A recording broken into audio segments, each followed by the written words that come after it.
కలిగిన మా ప్రియమైన తండ్రి, కృప కలిగిన మా రాజా, మీకు వందనాలు చెల్లిస్తున్నాం. దేవా, ఇదిగో మరి ఇక్కడ చేరినటువంటి మీ ప్రియమైన దాసురాండ్రని బట్టి మీకు వందనాలు చెల్లిస్తున్నాం. ఒక పవిత్రమైన ఉద్దేశంతో ప్రభువా, ఇదిగో ఈ ఫెలోషిప్ ఉండాలి అని నాయన మీ యొక్క ప్రేరణ కలిగినటువంటి వాణి ఈరోజు తండ్రి దాని కార్యరూపంలో ఈ రీతిగా ప్రారంభించుకోవడానికి నాయన జరిగించుకోవడానికి మీరు అనుగ్రహించినటువంటి శ్రేష్టమైన సమయాన్ని బట్టి మీకు వందనాలు చెల్లిస్తున్నాను. దేవా, మీరు మా దేవుడై ఉన్నారు, మా రక్షకుడై ఉన్నారు తండ్రి. మాతో సహవసించాలని మీరు కోరుతున్నారు ప్రభువా. నాయన, మేము చేసే ఆరాధన అది ఎంత ఇంపైనదో మాకు తెలియదు, ఎంత అంగీకారముగా మేము చేయగలమో మాకు తెలియదు. అయినను తండ్రి, దానిని మీరు స్వీకరించటకు మీరు ఇష్టపడుతున్నారు. మీకు వందనాలు దేవా. ఈ దినం ప్రారంభించబడినటువంటి యొక్క సీనియర్ సిటిజన్ ఫెలోషిప్ తండ్రి మీకు మహిమకరంగా ఉండాలి, కన్స్ట్రక్టివ్గా ఉండాలి. చేరేవారి యొక్క ఆత్మలకు, వారి కుటుంబాలకు ఎంతో ఇది నాయన నూతనమైన బలమును చేకూర్చేదిగా ఉండాలి. దీనివల్ల సంఘముకు, సమాజమును కూడా ఎనలేని మేలు కలగాలి. ఆ రీతిగా మేము కోరుకుంటున్నాం. ఇప్పుడు తండ్రి మీ యొక్క వాక్యంలో నుండి కొన్ని విషయాలు నాయన సందర్భానుసారంగా మేము తండ్రి మరి నేర్చుకోవాలనుకుంటూ ఉండగా, ఆత్మదేవ మీరే మా బోధకుడు, మాకు నాయన మీరు బోధించమని మేము ప్రార్థన చేస్తున్నాం తండ్రి. దీనమైన మనసుతో ప్రభువా ఆయన మిమ్మల్ని దృష్టించచ్చు తండ్రి. ఇది మీ వాక్యాన్ని తండ్రి మేము ఆయన మా హృదయాల్లో పెట్టుకోగలిగేటట్టు సహాయం చేయండి.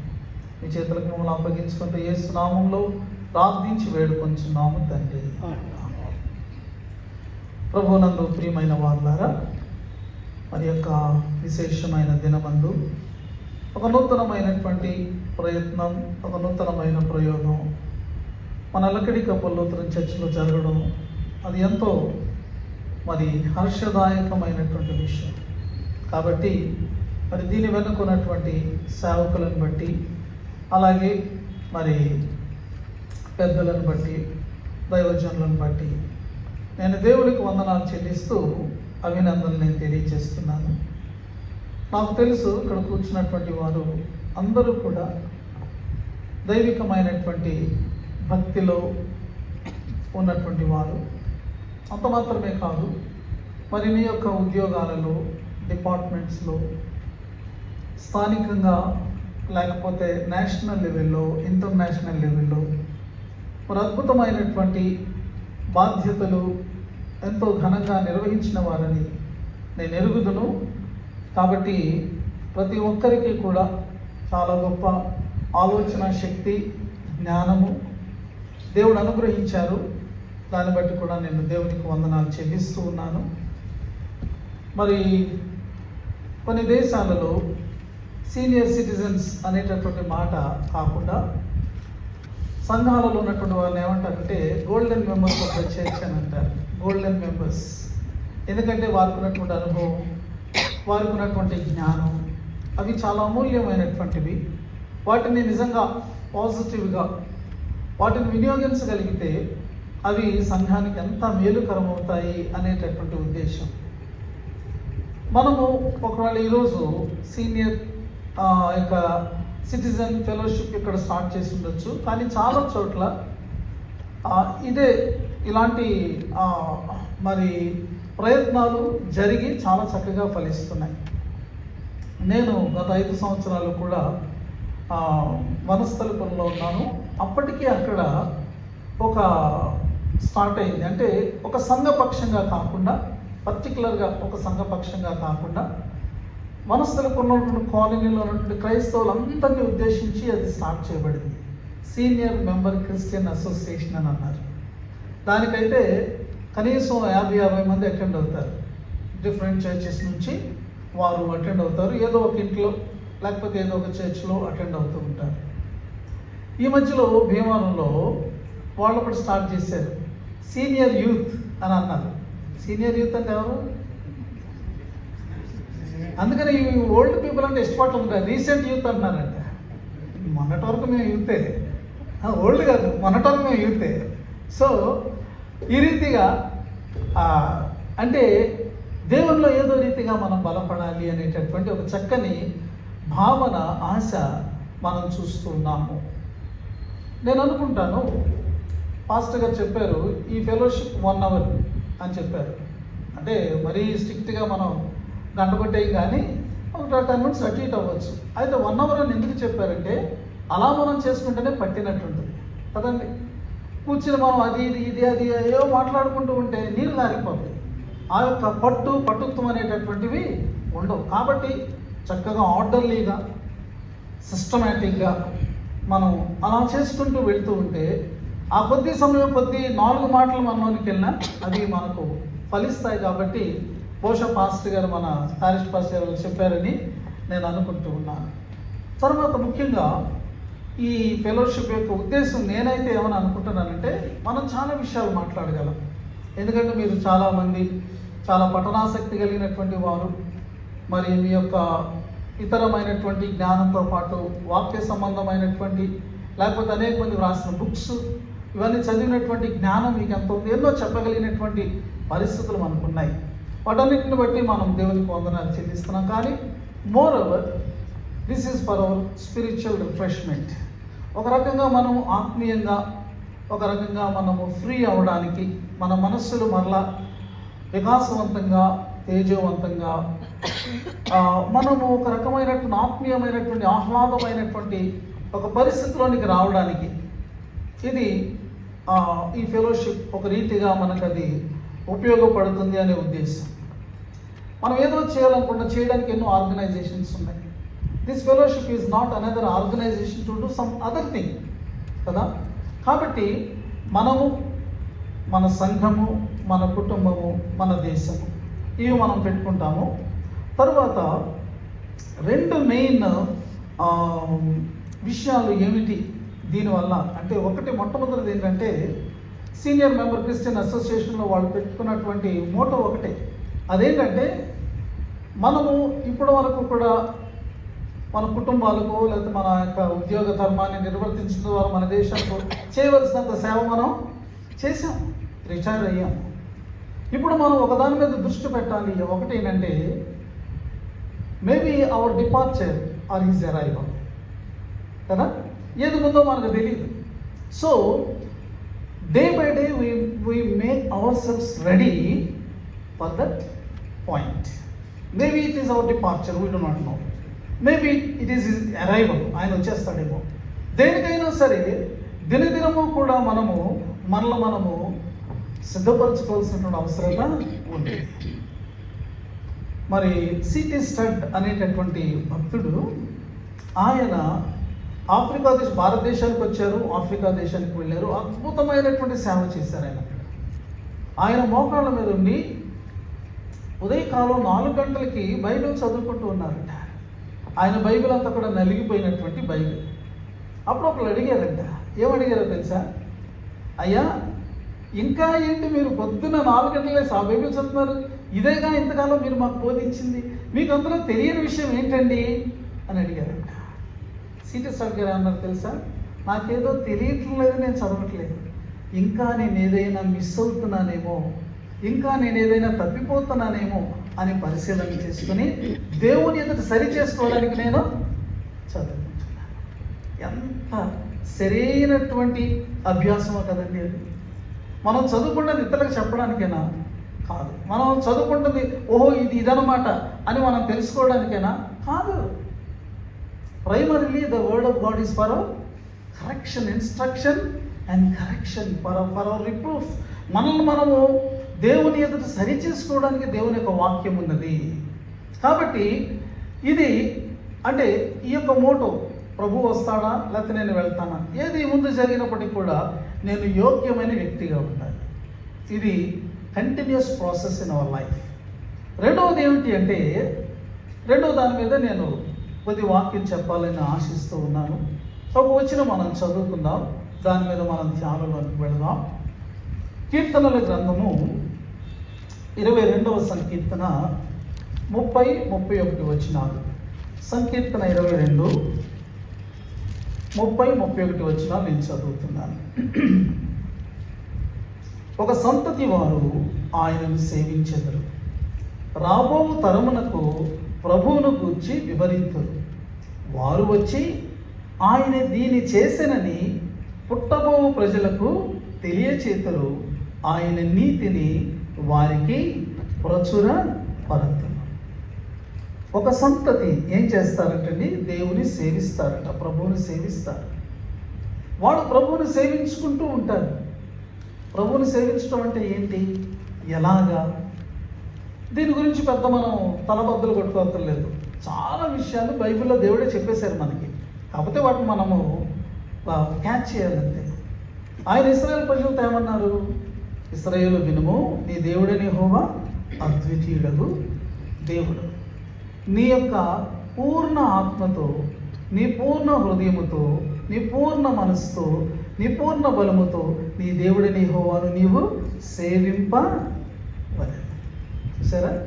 సేవింతురు అంటే ఇప్పుడు ప్రస్తుత జనరేషన్ ఎలా ఉందంటే, చర్చిలో ఏదైనా చిన్న పని చేస్తే దేవుని సేవ చేసినట్టు అని అనుకుంటున్నాను. So many people are thinking that church service is some kind of social service. There is no spiritual element behind that.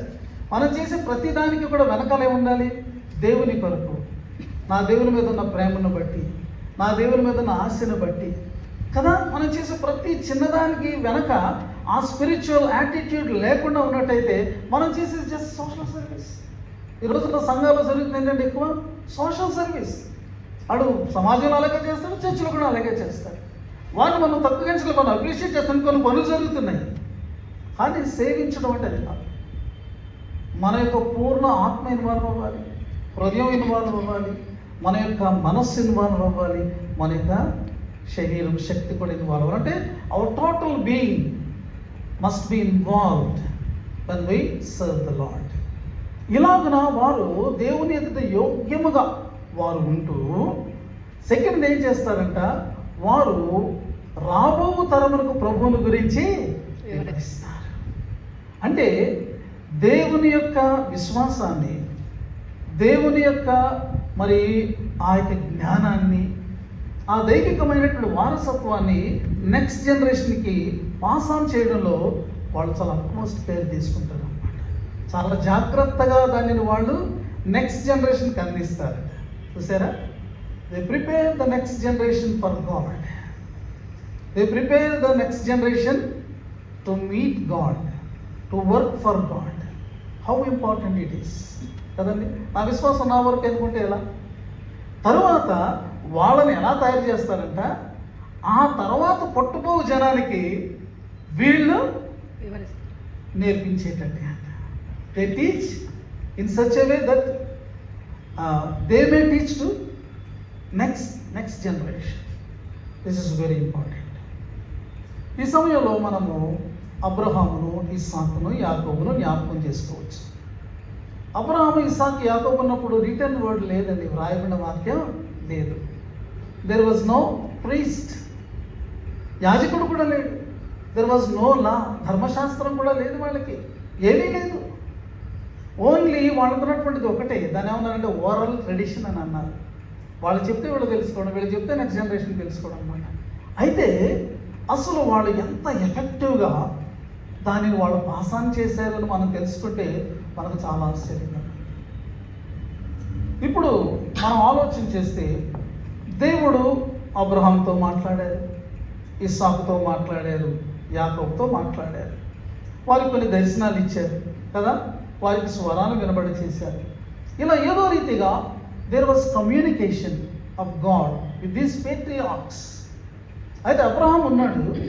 Abraham ఏం చేశాడంటే, ఇప్పుడు మనకు అబ్రహాంతో దేవుడు ఇవన్నీ మాట్లాడాడు. 12వ అధ్యాయం మొదలుకొని ఆల్మోస్ట్ మనం 25 చాప్టర్స్ వరకు అబ్రహాం యొక్క చరిత్ర మనకు కనిపిస్తుంది. ఇదంతా మనకు ఎలా తెలిసిందండి? అంత క్లియర్గా, అంత పాయింట్ టు పాయింట్ డీటెయిల్గా మనకు ఎలా తెలిసింది అంటే, అంతగా ఆయన ఇస్సాకుకు చెప్పాడు అనమాట. ఇప్పుడు ఇస్సాకుకు ఒక విషయం తెలుసు, అదేంటంటే నా తండ్రిని దేవుడు పిలిచాడు, యెహోవా దేవుడు, జీవముగల దేవుడు పిలిచాడు. కాబట్టి ఇప్పుడు ఆ పిలుపుకు, ఆ నిబంధనకు తగినట్టుగా నేను కూడా ఉండాలి. చూసారా? Not only knowledge but there is that much of commitment. అంతటి అంకిత భావం, దాని కొరకు సిద్ధపడినటువంటి విషయం. దేవుడు ఇస్సాకుతో మాట్లాడిన కొద్దిగా ఉంటాయి, కానీ ఎంత అతడు దేవునికి లోబడ్డాడు. ఒకప్పుడు కరువు వచ్చేసి అందరూ ఎగిరి వెళ్ళిపోతూ ఉంటారు. అప్పుడు దేవుడు చెప్పారు, ఇస్సాకు నువ్వు మాత్రం ఇక్కడ ఉండాలి. ఇస్సాకు ఇక్కడ ఆగిపోయాడు కదండి. ఇలాగ మనం చూస్తే వాళ్ళు అబ్రహాము దేవునితో సంబంధం కలిగి ఉన్నాడు. అబ్రహామును బట్టి ఇస్సాకు కాకుండా అబ్రహాము ద్వారా నేర్చుకున్న దేవునితో ఇస్సాకు సంబంధం పెట్టుకున్నాడు కదా. నెక్స్ట్ మనం చూస్తే యాకోబు మోసం చేశాడు, కరెక్టే. కానీ తన మోసాలను ఎందుకు చేశాడండి?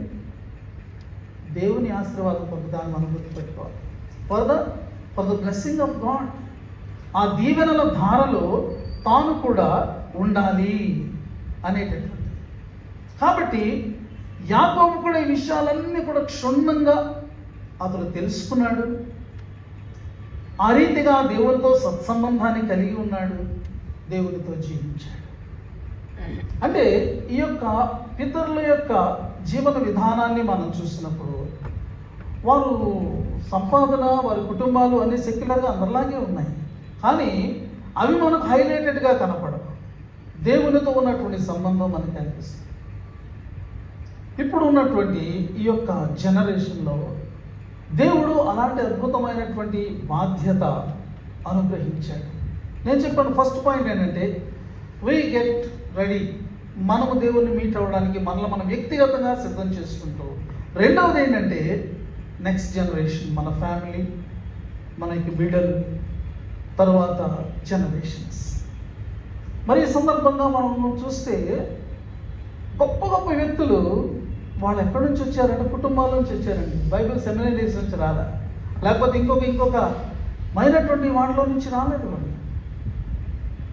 పౌలు భక్తుడు అంటాడు తిమోతి, ఈ విశ్వాసము మొదటిగా నీ తల్లి అని యునీకేలో, తర్వాత అబ్బాయి అయినటువంటి లోయలు వాళ్ళు ఇంట్లో ఉన్నారు. Their house it self was like A seminary అన్నమాట. వాళ్ళ గృహమే ఒక దైవికమైనటువంటి ఒక ఏమనాలి మనం విశ్వవిద్యాలయం అని చెప్పాలన్నమాట. It was like university. పౌలు యేసుక్రీస్తును తిమోతికి పరిచయం చేసే నాటికి తిమోతికి లేఖనాలను తెలుసు. ఎంత ఈజీగా ఉంటుందండి కదా.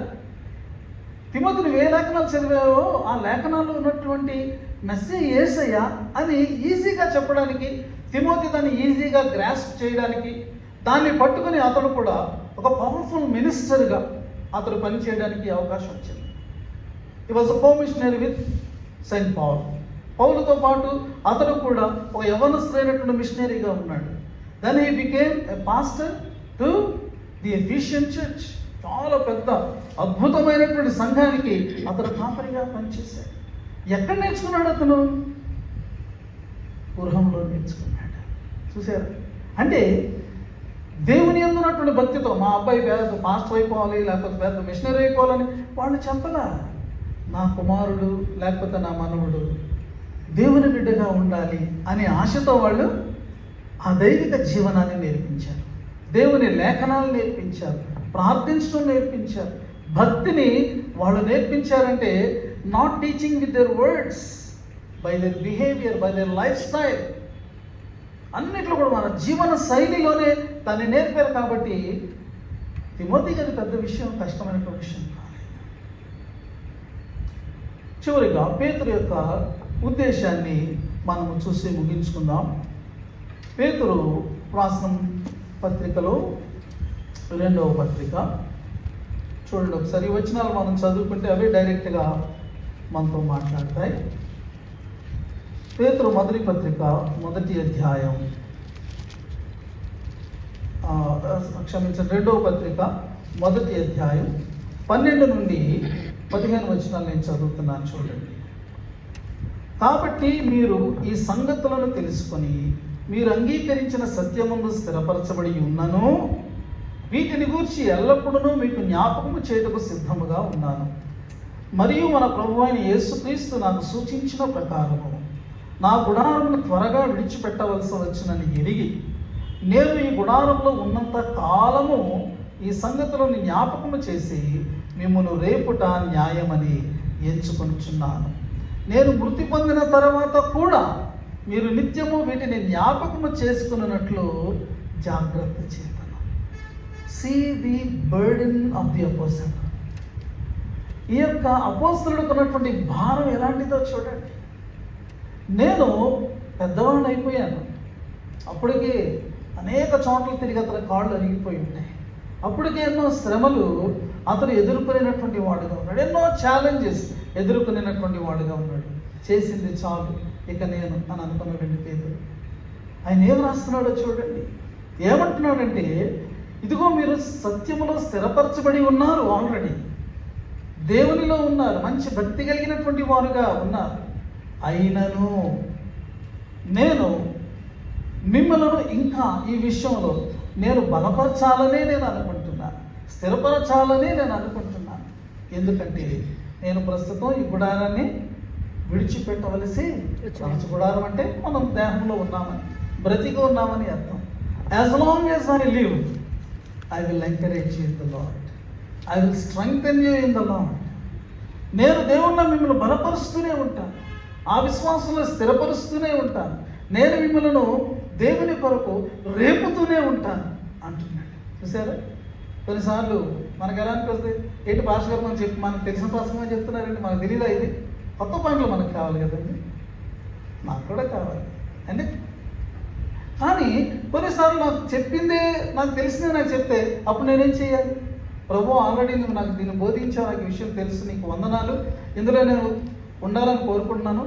నా పక్కనుండి ప్రభు ఎవరికి నీకు తెలియదేమో, వాడిలో నీ కార్యం చేయండి. అలా మనం ప్రార్థన చేస్తే మంచిదేమో అని నేను అనుకుంటున్నాను కదండి. పాస్టర్ గారు చెప్పే వాక్యాలు ఎన్ని మనకు తెలియదు, ఎందుకంటే మనము చిన్నప్పటి నుంచి వింటున్నటువంటి వాక్యాలే కదా. ఇందాక నెహెమ్యా గారు అన్నారు, పాస్టర్ గారు ఒకటి చెప్తున్నా మనకు కూడా తడుతూ ఉంటుంది అన్నమాట. కొన్నిసార్లు నేను అనుకుంటాను, అవి అలా పెట్టుకుని ముందు ఈ వాక్యం వింటే మంచిది, ఎందుకంటే దేవుడు మాట్లాడుతున్నాడు మనతో కదా. మనకు వచ్చే తలంపులన్నీ కూడా మనం రాసుకొని అవి వాక్యానుసారంగా కరెక్ట్ అయినవో లేదో కూడా మనం తెలుసుకోవాలి. ఇది కూడా మనకు ఉందండి. దేవుని వాక్యం సిద్ధపడేటప్పుడు పక్కన దుష్టుడు కూడా ఉంటాడండి.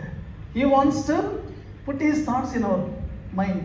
అవి ఎలా కూడా అంటే మన వాక్యాన్ని సిద్ధపడుతున్నాం కాబట్టి దేవుడే ఇస్తున్నాడని మనం అనుకుంటాం. కాదు కాదు.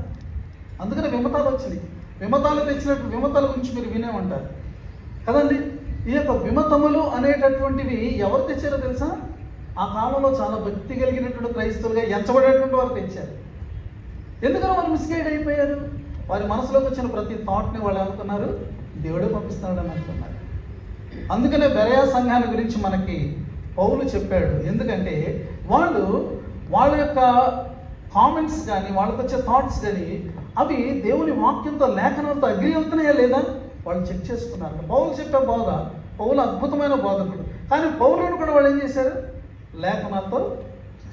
అంటే అన్నిసార్లు కాదని నేను అనట్లేదు, కానీ మరి దేవుని వాక్యాన్ని మనం వినేటప్పుడు కొన్నిసార్లు అంటే పేతురు చెప్తున్నాడు, మీకు తెలుసు అయినా నేను చెప్తాను అంటున్నాడు కదండి. కొన్నిసార్లు ఇరిటేషన్ వస్తుంది. అయినా నేను రేపుట నా బాధ్యతగా నేను ఎంచుకుంటున్నాను.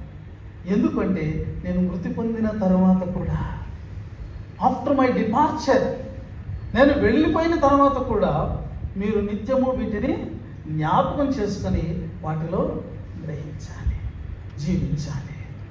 ప్రియమైనటువంటి వాళ్ళగా ఈరోజు ఇలాంటి ప్రయత్నం, ఇలాంటి భారం కలిగి ఉంటే, సంఘంలో ఉన్నటువంటి పెద్ద వయసు వారందరూ కలిగి ఉంటే సంఘం ఎలా ఉంటుందో ఆలోచించండి.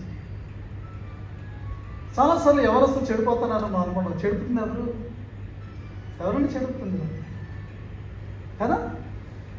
మనం కూర్చున్నప్పుడు డేంజరస్ కొన్ని ప్రమాదకరమైనటువంటి ఇష్యూస్ మనం తెచ్చి ప్రమాదకరమైనటువంటి విషయాలు మనం మాట్లాడినప్పుడు అవి ఎలాంటి ఎఫెక్ట్ ఇస్తాయో. ఎందుకంటే పాజిటివ్ కంటే నెగిటివ్ చాలా త్వరగా దూసుకుపోతాయి మనసు. ఇలాంటి విషయాలు మనం చాలా సెన్సిటివ్గా ఉండాలి, అభ్యంతరకరంగా ఉండేటటువంటివి.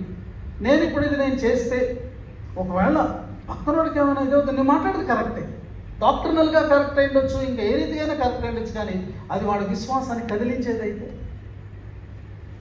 పౌలు అంటాడు, ఇప్పుడు ఎవరైనా విగ్రహం దగ్గర పెట్టింది మనకి ఇచ్చారనుకోండి, ఏమి కాదు మనకి అని అన్నాడు. కానీ బలహీనమైనటువంటి మనసు గలవాడు అక్కడ ఉన్నాడేమో, వాడు నువ్వు తినడం చూసి అభ్యంతర పడతాడేమో కదండి. యేసు ప్రభు వారి గురించి స్టాన్లీ జోన్స్ అనే ఆయన గొప్ప మిషనరీ ఇండియాకి వచ్చాడు. ఆయన ఏమన్నారు తెలుసా? ఈజ్ బీయింగ్ ఫర్ అదర్స్ అన్నాడు. బీయింగ్ ఫర్ అదర్స్ అంటే నా ప్రక్కనోడి క్షేమం కొరకే నేను జీవిస్తానన్నమాట. నేను మాట్లాడేది చాలాసార్లు కరెక్ట్ అయి ఉండొచ్చు, కానీ అది వాడికి ఇబ్బందికరమైనదైతే, అభ్యంతరం పెట్టేదైతే, విశ్వాసాన్ని దెబ్బతీసేదైతే, నా కరెక్ట్గా ఉన్నటువంటి స్థితి ఎందుకు పనిచేసి చెప్పండి. నేను ఒక వ్యక్తిని క్రీస్తు దగ్గరికి ఆకర్షించాలి, క్రీస్తులో నేను ఆ వ్యక్తిని స్థిరపరచాలి. కాబట్టి పేతురు అలాంటి బర్డెన్ కలిగి ఉన్నాడు. ఈ ఇనాగరేషన్ డే రోజున ఇది మరి ఇంకా అనేక మంది రావాలి, అనేక మంది ఇందులో ఈ యొక్క ఏమంటారు ఈ ఉన్నతమైనటువంటి భావంలో వారు కూడా ఐక్యము కావాలి, ఏకీభవించాలి. ఇది మనందరికీ కూడా, మన సంఘానికి కూడా దీవెనకరంగా ఉండాలి అనేటటువంటి నా అభిలాష. కాబట్టి ఈ యొక్క ఇనాగరల్ ఈ యొక్క కార్యక్రమంలోనే మనం ఇంటి బర్డెన్తో ప్రతి ఒక్కరూ కూడా ముందుకు వెళ్ళాలి. అనేక సమస్యలు ఉన్నాయి.